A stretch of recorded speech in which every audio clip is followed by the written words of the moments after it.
This is the original. It's a smaller one, very yellow. This is the one from the review. It's brand new. The cats haven't scratched it yet. And this is another one I have bought. It is a bit thicker. And it's not as easy to close the gaps as this one.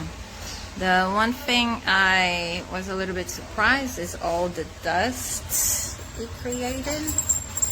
But so far so good. So this is that Sisal rope that's going to go along all the edges. But the reason why there's squares and everything, these are the shelves, is because they're going to go slide over these 4x4 posts. Then I have these furniture adjusters. This is what's going to put pressure from the floor to the ceiling. And then I'll wrap this with carpet and more of the Sisal.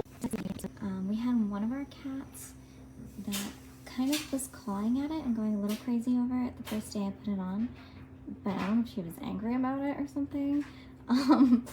Now nobody touches it and it just is making my house stinky.